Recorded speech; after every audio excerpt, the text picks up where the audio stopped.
అస్సలాముఅలైకుం my friends, welcome to my recipe 78. ఇవాళ అయితే మన రెసిపీలో చూడబోయేది ఏంటంటే దాబా స్టైల్లో చెన్నా పన్నీర్ కర్రీ అయితే చూడబోతున్నాం. రండి ఫ్రెండ్స్, వీడియోలోకి వెళ్ళిపోదాం. కొమ్ము శనగల్ని ఓవర్ నైట్ నానబెట్టుకొని ఉడకబెట్టుకొని ఇలా ఒక కప్పు తీసుకోవాలి. పన్నీరు 200 గ్రాములు కట్ చేసింది ఇలా తీసుకోవాలి. 2 ఉల్లిపాయలు సన్నగా కట్ చేసి తీసుకోవాలి. అలాగే 3 టమాటాలు బాగా మెత్తగా ఆడించి ఇలా తీసుకోవాలి. స్టవ్ మీద ఒక ప్యాన్ పెట్టుకొని ఆయిల్ వేసుకోవాలి. ఆయిల్ హీట్ ఎక్కిన తర్వాత కట్ చేసిన పన్నీర్ ముక్కల్ని వేసుకోవాలి. ఇలాగా పన్నీర్ ముక్కలన్నీ వేసుకున్న తర్వాత కొద్దిగా అటు ఇటు తిప్పుకొని ఫ్రై చేసుకోవాలి. పన్నీర్ బాగా ఫ్రై అయ్యి ఇలా గోల్డెన్ కలర్ వచ్చిన తర్వాత ఇప్పుడైతే ఒక ప్లేట్లు అయితే ఇలా తీసుకోవాలి. ఇప్పుడు ఇలా పన్నీర్ అంతా తీసుకున్న తర్వాత అలాగా పక్కన పెట్టేయాలి. ఇదే ఆయిల్లో ఒక 1/2 టేబుల్ స్పూన్ మిరియాలు, 4 లవంగాలు, 2 బిర్యానీ ఆకు ఇలాగ ఆయిల్ వేసుకొని కొద్దిగా ఫ్రై అయిన తర్వాత కట్ చేసి పెట్టుకుని 1 కప్పు ఉల్లిపాయని ఇప్పుడు ఇందులో వేసుకోవాలి.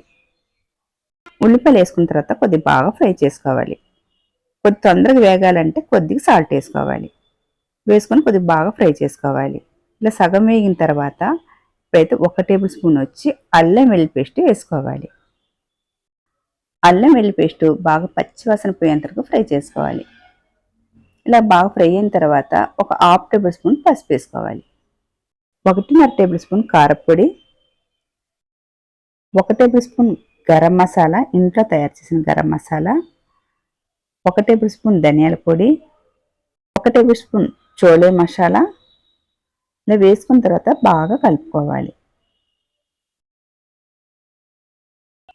ఇలాగా 1 నిమిషానికి బాగా కలుపుకోవాలి. ఇలాగా 1 నిమిషం అయిన తర్వాత మెత్తగా ఆడించుకున్న టమాటా పేస్ట్ని ఇప్పుడు ఇందులో వేసుకోవాలి. ఇలా వేసాక 1 నిమిషానికి బాగా కలుపుకోవాలి. ఇలాగా బాగా కలుపుకున్న తర్వాత ఇప్పుడు కొద్దిగా నీళ్ళు వేయాలి.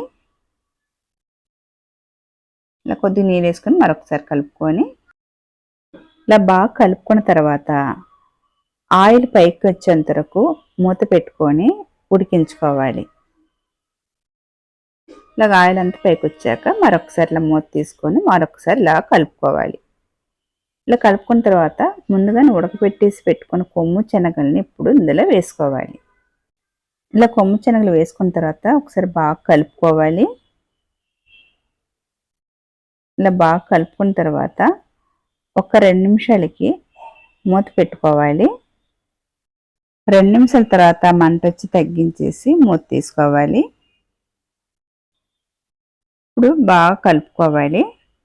ఇలా బాగా కలుపుకున్న తర్వాత ముందుగానే ఫ్రై చేసి పెట్టుకున్న పన్నీర్ ముక్కల్ని ఇప్పుడైతే ఈ కొమ్ము శనగల్లో వేసుకోవాలి. ఇలా వేసుకొని ఒకసారి బాగా కలుపుకోవాలి. అంతా కలిసిపోయినట్టుగా బాగా కలుపుకోవాలి. ఇలా బాగా కలుపుకున్న తర్వాత ఇప్పుడైతే దీనికి సరిపడైతే నీళ్ళైతే వేయాలి.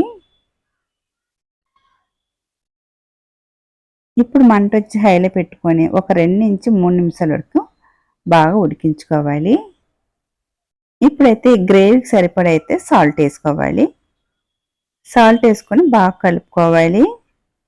ఇలా బాగా కలుపుకున్న తర్వాత మూత పెట్టుకొని మధ్య మధ్యలో తీసుకొని మూత పెట్టుకొని కలుపుకోవాలి. ఇలాగ 2 నుంచి 3 నిమిషాలు అయిపోయిన తర్వాత ఇప్పుడైతే దాబా స్టైల్ చెన్నా పన్నీర్ కర్రీ అయితే రెడీ అయిపోయింది. ఇప్పుడైతే లాస్ట్ అండ్ ఫైనల్గా కస్తూరి మేతిని తీసుకొని ఇలా చేతులు వేసుకొని ఇలాగ నలిపి ఇలాగ వేసుకోవాలి. అలాగే దీంతో పాటు ఫ్రెష్గా ఉన్న కొత్తిమీర తీసుకొని బాగా శుభ్రం కడిగి కట్ చేసి ఇలాగ వేసుకోవాలి. ఈ పన్నీర్ కర్రీ వచ్చి చపాతీలోకి, నాన్లోకి, అన్నంలోకి చాలా టేస్ట్గా ఉంటుంది. తప్పనిసరిగా మీరు ఒకసారి ట్రై చేయండి. ట్రై చేసి టేస్ట్ చేసి ఎలాగుంది చెప్పండి. అలాగే నా రెసిపీ కనుక మీకు నచ్చితే కనుక లైక్ చేయండి, షేర్ చేయండి, అలాగే సబ్స్క్రైబ్ చేసుకోండి. చూసేవారైతే ఒక లైక్ అయితే కొట్టండి. బాయ్ ఫ్రెండ్స్, మరొక వీడియోలో మళ్ళీ కలుద్దాం. బాయ్.